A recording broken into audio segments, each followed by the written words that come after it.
আমাদের এই মহা সমাবেশে 50 লাখেরও বেশি মানুষের উপস্থিতি হবে ইনশাআল্লাহ। বাংলাদেশে এক নতুন ইতিহাস সৃষ্টি হবে আগামী কালকের মহা সমাবেশে ইনশাআল্লাহ। আজকেই তো শুরু হয়ে গেছে 12টার পরে, কথা বলেন না কেন? আজকের সমাবেশে নতুন এক ইতিহাস সৃষ্টি হবে। দেশবাসী দেখবে যে রাজাকারদের সংখ্যা কত। কথা কন না কেন? ট্যাগ লাগান, রাজাকার বলে গালি দেন, গালি দেবেন না, আল্লাহর হস্তে গালি দেবেন না। রাজাকারের তালিকাটা দেখুন, কোন দলে কত রাজাকার, কথা বলেন ঠিক কি না? পাকিস্তানি বলে টিটকারি মারবেন না, আমরা কেউ পাকিস্তানে যাইনি। এদেশের নেতা যারা, ইসলামী আন্দোলনের কর্মী যারা দেশ ছেড়ে পালায়নি, নির্যাতন জুলুম সহ্য করে ফাঁসির মঞ্চে গেছে, দেশ ছেড়ে পালায়নি, কথা বলেন ঠিক কি না? এই জন্য আগামী কালকের মহা সমাবেশ আল্লাহ যেন রহমত বর্ষণ করেন, সমস্ত ষড়যন্ত্রের হাত থেকে আল্লাহ তাআলা একটা সুশৃঙ্খল ভাবে শান্তিপূর্ণ একটি সমাবেশ করার তৌফিক দান করেন। এটা জোরে বলুন আমিন। এদেশের মানুষ যে ইসলামকে ভালোবাসে তার প্রমাণ আগামীতে বাংলাদেশে দিতে হবে ইনশাআল্লাহ। আমরা একটা ঐক্য দেখতে চাই, দলমত নির্বিশেষে সকল ঘরানার ইসলামপন্থী আলেম ওলামা ইসলামী দলগুলো ঐক্যবদ্ধ হবে ইনশাআল্লাহ। আল্লাহ কবুল করুন। এই মঞ্চ থেকে ঐক্যের আহ্বান আসবে ইনশাআল্লাহ। আল্লাহ কবুল করুন, জোরে বলুন আমিন। আরেকটু জোরে বলুন আমিন। এই সমাবেশ দেখে অনেকের চুলকানি শুরু হয়ে গেছে অলরেডি। অনেকে বলতেছে এই সমাবেশে যারা যাবে চিনে রাখবেন। ময়মনসিংহের ঈশ্বরগঞ্জের এক নেতা, 5 দিন নেতা বলতেছে চিনে রাখবেন কে কে সমাবেশে যায়, ওদেরকে পরে ব্যবস্থা নেওয়া হবে। আরে ভাই কি ব্যবস্থা নেবেন? 16 বছর তো জেল জুলুম মিথ্যা মামলা হামলা দিয়ে চলে গেল। আগামীতেও যদি জুলুম আসে কোনো সমস্যা নাই, আমরা জুলুম সহ্য করতে রাজি আছি, কিন্তু জালেমদের মোকাবেলা না করে আমরা ময়দান ছাড়বো না ইনশাআল্লাহ। আপনারা টেনশন করেন না, সমাবেশ কথা বলবে, আগামীকালকের সমাবেশে কথা হবে ইনশাআল্লাহ। দেখবেন যে আসলে আছে না নাই। আজকে যতটুকু আমরা শুনতে পেয়েছি, এত লোক এখনই মানে ময়দানে জায়গা হচ্ছে না, আল্লাহু আকবার বলেন। এত পরিমাণে মানুষ, বাঁধ ভাঙ্গা গণজোয়ারের মতো চতুর্দিক দিয়ে বাংলাদেশের প্রত্যেকটা জেলা থেকে হাজার হাজার গাড়ি নিয়ে মানুষ রওনা করেছে, আল্লাহু আকবার বলেন। এই সমাবেশ দেখে বাতিলদের অন্তরে কম্পন সৃষ্টি হবে ইনশাআল্লাহ। ইনশাআল্লাহ বলেন, আল্লাহ কবুল করেন, জোরে বলেন আমিন। আমার ভাইয়েরা, এই জন্য আলেমেরা ঐক্যবদ্ধ হোক, দাড়িওয়ালা টুপিওয়ালারা ঐক্যবদ্ধ হোক, এটা ওরা চায় না। ওরা নানান ধরনের ষড়যন্ত্র করবে, বিগত বছরেও ষড়যন্ত্র হয়েছে, আগামীতেও চলমান থাকবে, কিন্তু হাজারো ষড়যন্ত্রের পথ পেরিয়ে আমাদেরকে এগিয়ে যাওয়া লাগবে ইনশাআল্লাহ। এজন্য ভাইয়েরা আমার, আমি যে কথা বলতে চাচ্ছিলাম, অনেকে ভোটের মুসল্লি, নামাজে পড়ে না, কিন্তু ভোটের সময় টুপি পরে আপনার সামনে হাজির হয়ে বলবে আমি মুসলমান, আমার সাথে থাকেন, আমরা সৎ কাজ করব, নেক কাজ করব, কিন্তু সময় মতো এদেরকে খুঁজে পাওয়া যায় না। এরা হলো ভোটের মুসল্লি। নির্বাচনের মার্কা যে কয়দিন মাথায় টুপি, গায়ে পাঞ্জাবি, সে কয়দিন ভোট নেওয়া শেষ, টুপি খুঁজে পাবেন না, পাঞ্জাবি খুঁজে পাবেন না, আবারও প্যান্ট শার্ট পরে আপনার সামনে ঘোরাঘুরি করবে, কথা বলেন ঠিক কি না? লম্বা হবে, আমি লম্বা করব না বাজান। তাহলে ফাসল্লি লিরাব্বিকা ওয়ানহার, 1 নাম্বার রবের উদ্দেশ্যে সালাত আদায় করা লাগবে। নামাজ হবে কার জন্য? আল্লাহকে রাজি খুশি করার জন্য। আর 2 নাম্বার ওয়ানহার, কুরবানি করা লাগবে আল্লাহর জন্য। ফাসল্লি লিরাব্বিকা ওয়ানহার, যে রবের জন্য সালাত আদায় করব, সেই রবের জন্য কুরবানিও করার দরকার আছে না নাই? কুরবানির ওয়াজ আমি করব না, আপনাদের ইমাম সাহেব করবে। কিন্তু যারা কুরবানি দেবেন 3টা জিনিস খেয়াল রাখবেন। শোনেন, এদিকে খেয়াল করেন, শেষ করে দিচ্ছি তো। 1 নাম্বার হলো নিয়ত সহি করবেন যে কুরবানি আল্লাহর জন্য, আল্লাহকে রাজি খুশি করার জন্য কুরবানি। ছেলে মেয়ের জন্য কুরবানি না, জামাই বাড়িতে গোশত বানানোর জন্য কুরবানি না, কথা বলেন না কেন? অনেকে কুরবানি দেওয়ার নিয়ত করে যে আমি কুরবানি না দিলে ছেলে মেয়ে মানুষের গোশতের দিকে তাকা থাকবে, অতএব হবে না কুরবানি দেব। এরকম নিয়ত করলে কুরবানি হবে না। উদ্দেশ্য একমাত্র আল্লাহকে খুশি করা, আল্লাহর নৈকট্য লাভের আশায়, আল্লাহর সন্তুষ্টি অর্জনের আশায় কুরবানি দেবেন ইনশাআল্লাহ। ইন্নামাল আমালু বিন্নিয়াত, প্রত্যেকটা কাজ নিয়তের উপরে নির্ভরশীল। নিয়ত যেমন কাজটা হবে তেমন, নিয়ত সহি শুদ্ধ করে কুরবানি দেব ইনশাআল্লাহ। 2 নাম্বার শোনেন, আপনার ইনকামটা হালাল হওয়া লাগবে। সুদের টাকা, ঘুষের টাকা, হারাম উপার্জনের টাকা দিয়ে কুরবানি দিলে হবে না। আল্লাহ পবিত্র, তিনি পবিত্র বস্তুকে ভালোবাসেন। অবশ্যই আপনার উপার্জনের টাকাটা হালাল হওয়া লাগবে, হালাল ইনকামের টাকা দিয়ে কুরবানি দেওয়া লাগবে। আর এদিক 3 নাম্বার, কষ্ট হচ্ছে? হ্যাঁ, একমাত্র এদিকে খেয়াল করেন, আল্লাহকে খুশি করার জন্য আপনার কোরবানি দেওয়া লাগবে। ওয়ালাকি ইয়ানালুহু তাকওয়া মিনকুম। কয় লাখ টাকার গরু দিলেন, আল্লাহ ওইটা দেখেন, আল্লাহ দেখে অন্তরের তাকওয়া। আপনার অন্তরে যদি নিয়ত সহি থাকে যে আল্লাহকে খুশি করার জন্য কোরবানি দিচ্ছি, তাহলে আল্লাহ রাব্বুল আলামিন আপনার এই কোরবানি কবুল করবেন। আপনার 20,000 টাকার ছাগল হোক আর 10,000 টাকার ভেড়া হোক, নিয়ত যদি সহি হয়, টাকাটা যদি হালাল হয়, ওই ছাগলের রক্ত জমিনে পড়ার আগে আরশের মালিক আল্লাহর কাছে কবুল হয়ে যাবে। বলুন সুবহানাল্লাহ। আর আমরা কুরবানি দেই ফ্রিজ ভরানোর জন্য। হাজি মানুষ সুদখোর ঘুষখোরের সাথে ভাগে কুরবানি দেয়। হাজি সাহেব, যেই লোকগুলোর সাথে ভাগে কুরবানি দিচ্ছেন, এদের মধ্যে 2-1 তো ইনকাম ভালো না, হালাল ইনকাম করে না। না, বাড়িতে কেউ খাসির গোশত খায় না, তো এই জন্য একটু গরুতে ভাগ দিলাম। কথা কয় না, এরকম আছে না? বাড়িতে খাসির গোশত খায় না, এই জন্য সুদখোর ঘুষখোরের সাথে ভাগে কুরবানি দিচ্ছে। বেনামাজির সাথে কথা বলেন না কেন? ফাসল্লি লিরাব্বিকা ওয়ানহার। আগে নামাজ পড়ো, তারপরে কুরবানি করো। নামাজি হয়ে কুরবানি দেওয়া লাগবে, নামাজি হয়ে। কথা বল না ভাই, কি পারবেন তো নামাজি ভাই কুরবানি দিতে? একটু টাকা দিছে আল্লাহ, হ্যাঁ, সকাল 9টার দিকে ঘুমোর থেকে উঠবেন, ব্রাশ করবেন, আর গরুর দড়ি ধরে বসে আছেন। ইমাম সাহেব আসার বলে, হুজুর এত দেরি হলো কেন? হ্যাঁ, হুজুর তখন বলে, ভাই ঈদের নামাজ কই পড়িনি, ফজর পড়িনি। কিসের কুরবানি? তো এই কুরবানি গোশত খাওয়া হবে, আল্লাহর জন্য কবুল হবে, আল্লাহকে খুশি করার জন্য হবে না। কথা বলেন না কেন? ইব্রাহিম আলাইহিস সালাম নিজের ছেলে ইসমাইলকে কুরবানি করেছেন কার খুশির জন্য? আর ছেলে ইসমাইল জবাই হইতে রাজি হয়েছেন কার খুশির জন্য? আর আপনি কি কুরবানি করেন? কুরবানি মানে ত্যাগ করা, উৎসর্গ করা, স্যাক্রিফাইস করা, বিলিয়ে দেওয়া, বন্টন করা। ভোগের নাম কুরবানি নয়, ত্যাগের নাম হলো কুরবানি। অন্যের মুখে হাসি ফোটানোর নাম হলো কুরবানি। সময়ের কুরবানি, অর্থের কুরবানি, জান মাল সবকিছু কুরবানি হবে কার জন্য? সবকিছু কুরবানি হবে আল্লাহর জন্য। আর আপনি ফ্রিজ ভরান, প্রতিবেশী মশলা বাইতে বসে আছে, আদা রসুন বাইতে বসে আছে, সেখানে এক টুকরা গোশত পৌঁছাইতে পারেন না। আপনি কুরবানি দিয়া বিকেল বেলা গোশত খায়া দাঁত খিলল করতেছেন আর বলতেছেন কুরবানির গোশতের সেই স্বাদ। আর প্রতিবেশী না খায় আছে, বাচ্চা কাচ্চা নিয়ে কান্নাকাটি করে। আপনার কুরবানি আল্লাহর দরবারে কবুল হবে না। আগে প্রতিবেশীকে খাওয়ান, গরিব দুঃখী মিসকিনের মুখে তুলে দেন। আপনি ধনী, কেনার সামর্থ্য আছে, 10 দিন পরে আবারও 20 কেজি কিনতে পারবেন, 10 কেজি কিনতে পারবেন। কথা বলেন না কেন? এমন ভাবসাব নিয়ে কুরবানি দেয় যাতে বউ বলতেছে ফ্রিজ ভরাবি, 6 মাসে যেন গোশত কিনা না লাগে। কথা কন। আবার অনেকে বড় বড় গরু কুরবানি দেয়, কুরবানির 2-3 দিন পরে ছেলে মেয়ের বিয়ে ঠিক করে রাখছে, ওই কুরবানির গোশত দিয়ে বিয়েও পাঠ দেয়। আপনার কুরবানি হচ্ছে কেউ হুজুর কয়, কোন হুজুর? কথা কন। রাগ করতেছেন? রাগ কইরেন না, ভালোবাসি দেখে হক কথাগুলো বলে গেলাম। কষ্ট হচ্ছে আপনাদের? একমাত্র আল্লাহকে খুশি করার জন্য কোরবানি দেবেন, ছেলে মেয়ের জন্য না, জামাই বাড়িতে গোশত পাঠানোর জন্য না, মানুষ ভালো বলবে এই জন্য না, আল্লাহকে খুশি করার জন্য আমি দিচ্ছি। কথা ক্লিয়ার না ভেজাল আছে? কোরবানির সময় গরুর নাম আছে কিং খান, শাকিব খান, নাম সুলতান, হিরো আলম। বাপরে বাপ, গরুর নাম বলে হিরো আলম, পরিমণি, এগুলো নাম শুনে অনেকে দেখবেন পেপার পত্রিকায় অবশেষে শাকিব খান বিক্রি হলো 1 কোটি টাকায়। আছে না এরকম? তো এগুলো ভাই চিন্তা ভাবনা করে গরুর নাম বলে এগুলো চিন্তা করা যায়। গরুর নাম ডিপজল। হ্যাঁ, এই দেশের মানুষের রুচি কোন জায়গায়? আবার ওগুলো গরু কেনার জন্য যায়। গরুর নাম রাখছে রাজা, বাদশাহ, কিং, এগুলো গরুর নাম হয়। গরু তো গরুই বেটা। কথা কয় না কেন? গরু তো গরু, এর আবার কি না? এই জন্য মোটা তাজা হুষ্ট পুষ্ট দেখতে সুন্দর এরকম গরু কোরবানি করা লাগবে। তা সুররুন নাদিরিন, চমৎকার একটা গরু। কথা বলে না কেন? আর আমাদের দেশে 7 জনে ভাগে একটা গরু কিনছে ভাই। এমন গরু 4 জন দড়ি ধরে টানে, পিছন থেকে 3 জন ঠেলে, যেই গরুর উপরে বয়স্ক ভাতা ওয়াজিব। এমন গরু কুরবানি দিলে কুরবানি হবে না। কুরবানি স্থান পর্যন্ত হাঁটে যাওয়ার শক্তি নেই, হুজুর কোলত করে নিয়ে যায়। আছে না নাই?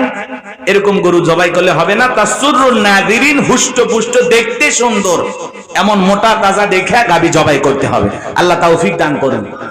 এটা জোরে বলেন আমিন। তাহলে আপনাদের ইমাম সাহেবের কাছে কুরবানির ওয়াজ শুনেন, আর কুরবানির ইতিহাস বললাম না, কষ্ট হচ্ছে আপনাদের। তাহলে কুরবানি কার জন্য? ফাসল্লি লিরাব্বিকা ওয়ানহার, একমাত্র আল্লাহ তাআলাকে খুশি করার জন্য আমরা কুরবানি দেব আল্লাহ কবুল করেন, জোরে বলেন আমিন। শেষ আয়াত আল্লাহ রাব্বুল আলামিন বলেন, ইন্না শানিয়াকা হুয়াল আবতার। আল্লাহু আকবার, আরেকটু জোরে বলেন আল্লাহু আকবার। আমার ভাইরা দিল দিয়ে কথাগুলো বোঝার চেষ্টা করবেন। আমার আল্লাহ রাব্বুল আলামিন তার হাবিবকে জানায় দিলেন, নবী গো, যারা আপনাকে লেজ কাটানির বংশ বলে আপনি মন খারাপ করবেন না, কষ্ট মনের মধ্যে নেবেন না। নবী গো, আমি আল্লাহ রাব্বুল আলামিন আপনার ছেলে সন্তানগুলোকে নিয়েছি, এই জন্য কষ্ট মনের মধ্যে নেবেন না। ও নবী, যারা আপনাকে নির্বংশ বলতেছে, ওই উতবা, আবু লাহাব, সাইবা, ওদের বংশে বাতি জ্বালানোর কাউকে রাখবো না, ওদের নাম নেওয়ার মতো দুনিয়াতে কেউ থাকবে না। নবী গো, আপনার ছেলেগুলোকে নিয়েছি, কষ্ট মনের মধ্যে নেবেন না। এই পৃথিবীতে আপনাকে মহব্বত করার জন্য, আপনাকে ভালোবাসার জন্য কোটি কোটি রুহানি সন্তান আমি আল্লাহ পাঠাবো, যারা আপনার জন্য জীবন দিতে প্রস্তুত থাকবে। তামাম পৃথিবীতে 700 কোটির উপরে মানুষ, এর মধ্যে 200 কোটির উপরে হলো মুসলমান। আমরা সবাই হলাম নবীজির রুহানি সন্তান। মারহাবা বলেন। ওই ফ্রান্সের জালেমেরা যখন নবীজির কার্টুন প্রদর্শন করলো, পৃথিবীর মানচিত্রের মুসলমানেরা বসে থাকে নাই, সমস্ত মুসলমানেরা দলমত নির্বিশেষে ঐক্যবদ্ধ হয়ে আন্দোলন করে বলেছে, এ ফ্রান্সের জালেমেরা, দেয়ালে দেয়ালে নবীজির কার্টুন প্রদর্শন করো না। কার্টুন বানায়, নাকটা বেঁকা করে, মুখে কয়েকটা দাড়ি লাগায়, বলে ইনি মুহাম্মদ, জোরে কন্না উযবিল্লাহ। আমার নবীকে দেখতে কার্টুনের মতো। এই পৃথিবীর সবচাইতে সুন্দর মানুষটির নাম মুহাম্মদ রাসূলুল্লাহ সাল্লাল্লাহু আলাইহি ওয়াসাল্লাম, যে নবীর চরিত্রের সার্টিফিকেট আল্লাহ দিয়ে বলেন, ওয়া ইন্নাকা লাআলা খুলুকিন আযীম। নবী গো, আপনি হলেন পুত পবিত্র মহান চরিত্রের অধিকারী। আযীম আরবিতে এমন একটি শব্দ যার গভীরতা মাপা যায় না। আটলান্টিক মহাসমুদ্রের কিনারায় দাঁড়াইয়া কেউ যদি চামচ দিয়ে পানি তুলে ছেঁচা শুরু করে আর বলে আমি এই আটলান্টিক মহাসমুদ্র ছেঁচে শেষ করে ফেলে দেব, চামচ দিয়ে কোনো না কোনো দিন হয়তোবা আটলান্টিক মহাসমুদ্রের পানি শুকানো সম্ভব হতেও পারে, কিন্তু নবীজির চরিত্র নিয়ে আলোচনা করে শেষ করা যাবে না। আমার নবীর চরিত্রের দাম কত বলুন সুবহানাল্লাহ। যে নবী 63 বছরের জিন্দেগিতে একটি মিথ্যা কথা বলেননি, এমন বিশ্ব রেকর্ড পৃথিবীর আর কোন নেতার আছে? এ জোরে বলেন আছে? ওরা তো ভরা পেটে মিথ্যা বলে, খালি পেটে মিথ্যা বলে, ঘুমানোর আগেও মিথ্যা, ঘুম থেকে উঠে মিথ্যা, মিথ্যা বলতে বলে চেহারা বেঁকা হয়ে গেছে, এক পা কবরে চলে গেছে। এরপরে ওরা মিথ্যা ছাড়ে না, নিজের কর্মীকে নিজে হত্যা করে আর অন্যের ঘাড়ে দোষ চাপায়, ফুলের মালা দিয়া শোক প্রকাশ করার নাটক করে। এ কথা কয় না গো, এরা এরকম ধান্দাবাজ। রাজনীতি কারে কয়? মানুষ হত্যা করে রাজনীতি করে এরা। কথা কন, মায়ের বুক খালি করে, বোনকে বিধবা করে, আবার ওই লাশ নিয়ে রাজনীতি করে। আমার দলের কর্মীকে হত্যা করা হয়েছে, বিচার চায়। কথা কন, এগুলো সব কি নাটক? আইওয়াস। কষ্ট হয়, কষ্ট হয়, কষ্ট হয় না। আর বেশি কষ্ট দেব না আপনাদের, অনেক বিরক্ত করছি বাজান। শোনেন, আমার দিকে কান লাগান, আমার দিকে কান লাগান। 63 বছরের জিন্দেগিতে একটি মিথ্যা কথা বলেননি। নাম কি? মুহাম্মদ রাসূলুল্লাহ সাল্লাল্লাহু আলাইহি ওয়াসাল্লাম। সেই নবীকে নেতা মানতে রাজি আছেন? সেই নবীর আদর্শ মানতে রাজি আছেন? এ যুবক, কিসের মেসি, নেইমার, রোনালদো, উল্টা পাল্টা কুইজে কোন জায়গায় যাও? মেসি খ্রিস্টান, ওরে অনুসরণ করলে মেসিও জাহান্নামে, তুমিও জাহান্নামে। এ কথা কয় না? মেসির মতো চুলের কাটিং, মেসির মতো স্টাইল করে চলার চেষ্টা করো। তোমার আমার মডেল নাম মুহাম্মদ রাসূলুল্লাহ সাল্লাল্লাহু আলাইহি ওয়াসাল্লাম। আল্লাহ বলেন, লাকাদ কানা লাকুম ফি রাসূলিল্লাহি উসওয়াতুন হাসানাহ। তোমাদের জন্য উত্তম আদর্শ আছে রাসূলের জীবনের ভিতরে। কথা বলে ঠিক কি না? এজন্য রাসূল হলেন আপনার আমার মডেল, রাসূল হলেন আপনার আমার আদর্শ। নবীর আদর্শকে অনুসরণ করতে হবে। কোন নায়ক, গায়ক, কোন খেলোয়াড়, ক্রিকেটার, ফুটবলার আপনার আমার আদর্শ হতে পারে না, পারে না। কথা বলে ঠিক কি না? শোনেন, সেই নবীকে যখন ওরা গালি দিল, তামাম পৃথিবীর 200 কোটি মুসলমান আন্দোলন করলো, জালেমেরা পরিশেষে দেয়াল থেকে কার্টুনের প্রদর্শন বন্ধ করতে বাধ্য হলো। ওই ফ্রান্সের প্রেসিডেন্ট ম্যাক্রো জালেম পৃথিবীবাসীর সামনে জুতার বাড়ি উঠাইল। কথা বলে ঠিক না? এই জন্য যারা বিশ্ব নবীকে কটাক্ষ করবে, নবীজির অপমানে যদি না কাঁদে তোমার মন, মুসলিম নয় তুমি মুনাফিক, নবীজির দুশমন। কথা বলে ঠিক কিনা? কেউ যদি আমার বাপকে গালি দেয় মাইনে নেব, মাকে গালি দেয় মাইনে নেব, আমারে গালি দেয় মাইনে নেব, আমার দলকে গালি দেয় মাইনে নেব, কিন্তু বিশ্ব নবী হলেন আমাদের কলিজার টুকরা নবী। নবী কিনা যদি কেউ কুরুচিপূর্ণ মন্তব্য করে, বাজে ভাষায় গালি দেয়, ওই নাস্তিক বেঈমানকে ধইরা আর বুকের উপরে চইরা জিহ্বা টান দিয়ে ছিঁড়ে কুকুরকে খাওয়ায় দেব। নবীজির অপমান মেনে না হবে না। নবীর জন্য কারা কারা জীবন দিতে প্রস্তুত, হাত তুলে আল্লাহকে দেখান।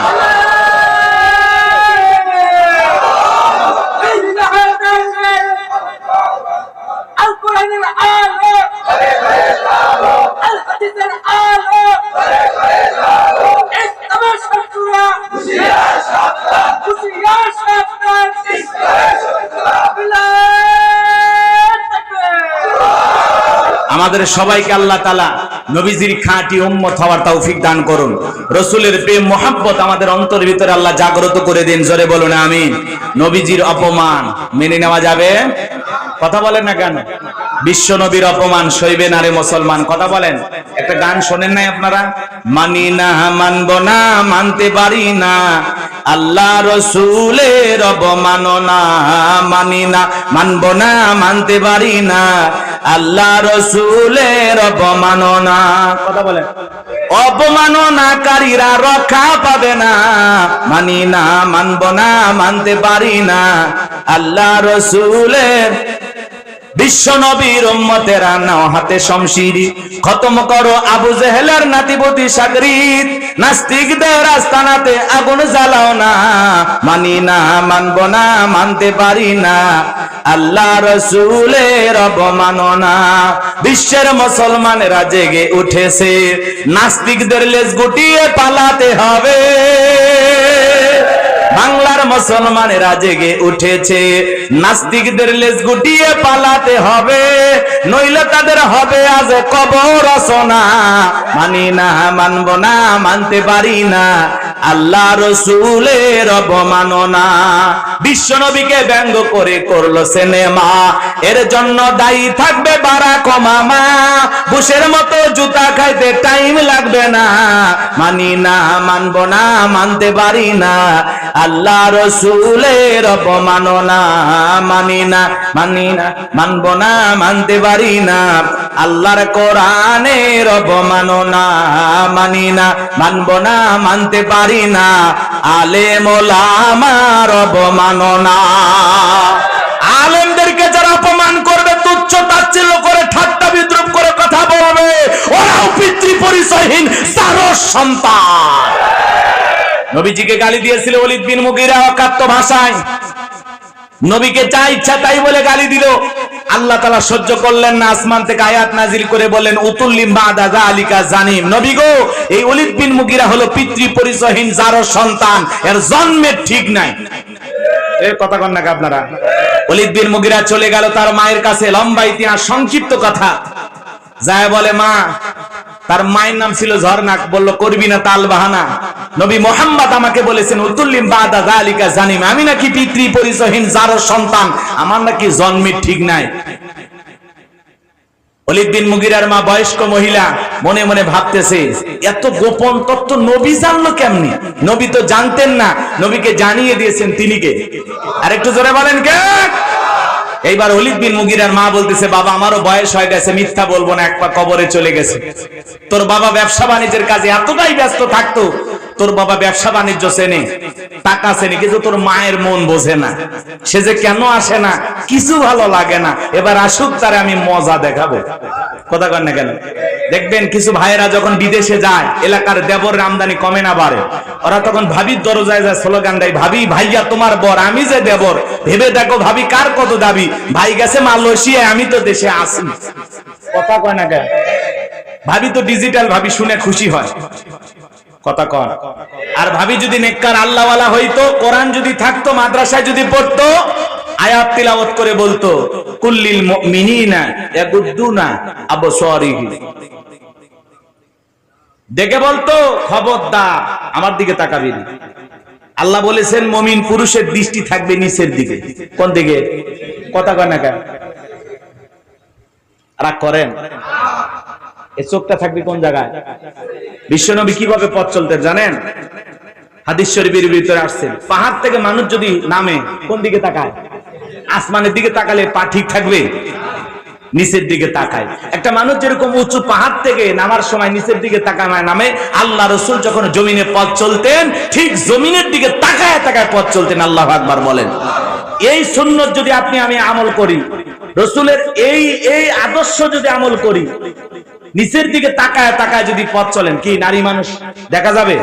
বেপরদায় কোনো নারী যদি রাস্তা দিয়ে হেঁটে যায় চোখে পড়ার সম্ভাবনা আছে? নাই। কিন্তু ডিজিটাল মহিলা শুনে খুশি হয়ে যায়, রাগ করেন। এই প্রবাসী ভাইদেরকে নিয়ে আবার কটাক্ষ করেছেন ম্যাডাম পাপিয়া, চেনেন না? আগে অগ্নিঝরা বক্তব্য দিত, মানুষ ভালো বলতো। এখন এই পাপিয়ার কাজই হলো আলেমদের বিরুদ্ধে লাগা। কথা বলেন না কেন? উনি বলতেছে জামাতে ইসলাম সবচেয়ে বেশি বড় চাঁদাবাজ, বিভিন্ন মানুষের কাছ থেকে টাকা নেয়, মুষ্টির চাল তোলে। এগুলো মিথ্যা কথা বলে তহমত ছড়াইতেছে। আসলে ইয়ানতকে তারা এরকম বলতেছে, মানুষ ইনকাম করে, সেখান থেকে কিছু টাকা জামাতে ইসলাম এই সংগঠন চলার জন্য কিছু মানুষ দিয়ে থাকে। কথা বলে না কেন? সেটা জোর করে নেয় না, ইচ্ছা মতো দেয়। কেউ 10 টাকা, 5 টাকা, কেউ 500 টাকা, 1000 টাকা, এইভাবে দিতে থাকে।